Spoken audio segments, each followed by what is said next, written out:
We're out on site today for one of our geotechnical drilling customers, just surveying the land, and this one is going to be a difficult one. As we enter site, we're immediately met by a steep slope leading onto uneven ground. Shortly after, there's a stream running through the centre, splitting the field in two. We will also need to be mindful of an existing pipeline, which we will need to take extra precautions when crossing.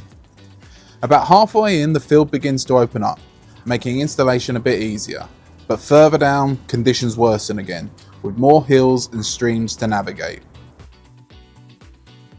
So our team have just reached the end of the field, which is where the last borehole is located. To give you some idea of the challenges we're facing here, to get to the end of the field, we first need to cross what used to be a bridge.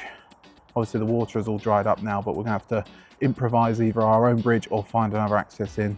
But again, that's why we do these surveys, to come up with plans and overcome these obstacles before we get to site.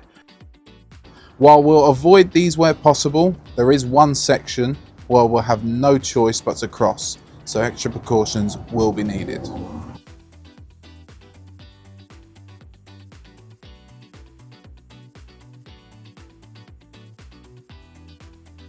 Okay, that's us done.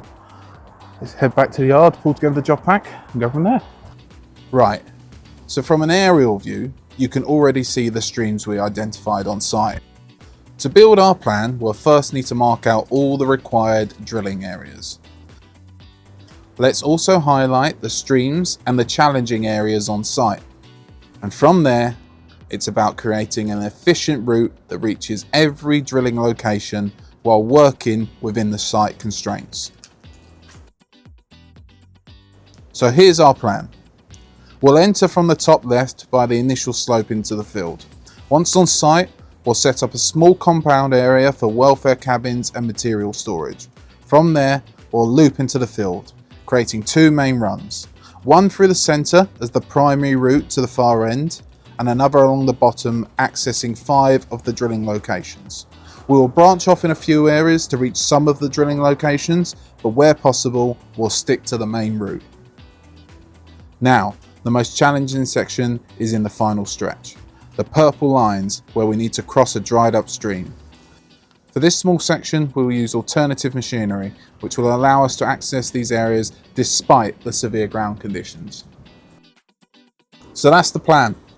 Join us in the next episode to see how we get on with the install. For all things Trackway, contact Davis Track Hire.